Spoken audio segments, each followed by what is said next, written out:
कोई भी अगर ऐसा इंसान दिखता है जो बोल रहा है मैं डायलिसिस के लिए जा रहा हूँ या मुझे किडनी ट्रांसप्लांट करना है, तो उन्हें ये बुक ज़रूर दे दीजिए। इसके अंदर सोल्यूशन है। मैं उम्मीद करता हूँ कि इस दिवाली तक दुनिया या इस साल तक डायलिसिस और किडनी फेलियर या ट्रांसप्लांट जैसे शब्द जो हैं वो उतने ही ऑब्सोलीट हो जाएंगे जितने कि मोबाइल के आने के बाद पेजर ऑब्सोलीट हो गया है। तो ये नाम हम बोलेंगे, डायलिसिस पे लोग जाया करते थे, किडनी ट्रांसप्लांट हुआ करता था, ये सब चीज़ें पास की हो जाएंगी। यही हमारी इच्छा है, ये हमारी इस उम्मीद पे हम काम कर रहे हैं। अगर आप डॉक्टर के पास जाते हैं और डॉक्टर बोलता है कि आपको डायलिसिस के लिए जाना पड़ेगा, जैसे ही वो बोले तो आपको क्या करना है? आपको ईंट उठा लेना है। एक नहीं 6 ईंट उठाना है, 6, और 6 ईंट उठा के आपको वही करना जो हमारे पेशेंट करते हैं। आप देखिए यहाँ पे ये जो 6 ईंट, 3 ईंट इधर 3 ईंट उधर, ये ईशिंदर प्रीत कौर का ये फोटो है, फरीदकोट की रहने वाली हैं। वो 2 हफ्ते में 2 डायलिसिस करती थी, पीजीआई से प्रिस्क्राइब था, पीजीआई चंडीगढ़ से। तो परेशान होकर फिर वो हमारे पास आई, तो वो DIP डाइट जो आपको ऑलरेडी पता है, प्लस हमने उनको बोला कि आप 6 ईंट कहीं से भी ले लो जो मुफ्त में मिलता है और अपने पलंग के ऊपर नीचे लगा लो, जिस तरह से ये है। एंड सबसे इंपॉर्टेंट बात, जब आप 6 ईंट इस तरह से लगाएंगे, दैट कॉजेस डायलिसिस। डायलिसिस शुरू हो जाएगा बॉडी की, राइट। आप में से जो लोग ऑनलाइन मुझे देख रहे हैं, जो लोग अभी यहाँ पे प्रेजेंट है, उनको तो बुक की कॉपी मिल ही जाएगी। जो लोग ऑनलाइन देख रहे हैं, तो ऑनलाइन आप यहाँ पे bishrup.com/360 डिग्री में जाएंगे तो ये बुक की हिंदी इंग्लिश की कॉपी आपको ई बुक मिल जाएगा।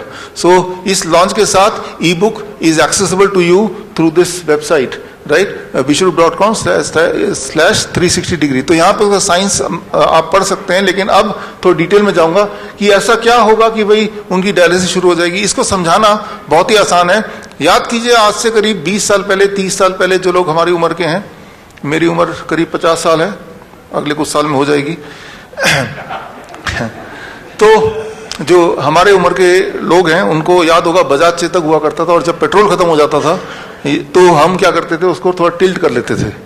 ये जो टिल्ट आप देख रहे हैं, ये टिल्ट हुआ तो वो फिर चलने लगता था। वो क्या हुआ? That is the force of gravity. जो बचा खुचा पेट्रोल किसी कोने में पड़ा था उस पेट्रोल टैंक के, वो बचा खुचा पेट्रोल आपने जब उसको हिलाया, वो सीधे वो इंजन में गया और उसको एक्सेस कर पाए आप। एंड इसमें आपने लॉ ऑफ ग्रेविटी यूज किया, ग्रेविटी है तो वो वहां गया और उससे आपने कम से कम अपने नेक्स्ट पेट्रोल पंप तक तो पहुंच ही गए। So that is called the science of postural medicine. आपने स्कूटर के पॉस्चर को बदल दिया, राइट। तो बचा खुचा पेट्रोल है ही, तो वो एक्सेस हो गया और उसका काम इतना हो गया कि अगले पेट्रोल पंप तक पहुंच जाए, वहां तो पेट्रोल मिल ही जाएगा। ठीक उसी तरह से हमने यहां पे क्या किया, पॉस्चुरल मेडिसिन क्या होता है? इट इज ए दुनिया का जो सबसे ज्यादा अवेलेबल बड़ा सबसे ज्यादा फोर्स है, that is a force of gravity. Gravity एक ऐसा फोर्स है जो हर जगह अवेलेबल है। रेगिस्तान में मिल जाएगा, जंगल में मिल जाएगा, समुद्र के बीच में मिल जाएगा, अमीर को मिल जाएगा, गरीब को मिल जाएगा, वो कभी खत्म नहीं होने वाला।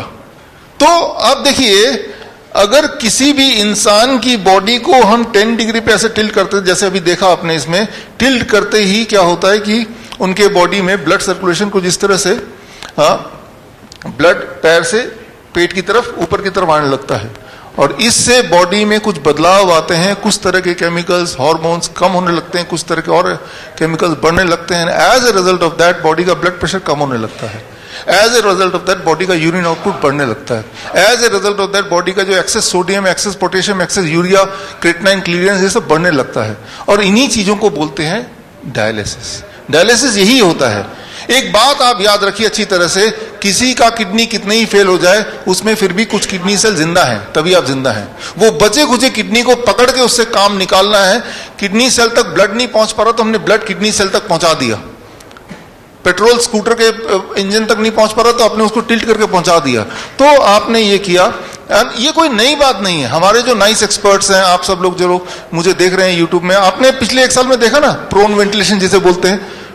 जब भी किसी का ब्रेथलेसनेस कम हो रहा था तो आपने क्या किया, आपने उस पेशेंट ऑक्सीजन SpO2 जिनका 40% तक चला गया, वो सिलेंडर, ऑक्सीजन सिलेंडर लगा के, वो तब भी वो सांस उसका कंट्रोल में नहीं आ रहा, वेंटिलेटर लगाने की बात चल रही है, तो आपने सिर्फ क्या किया, you used unknowingly postural medicine.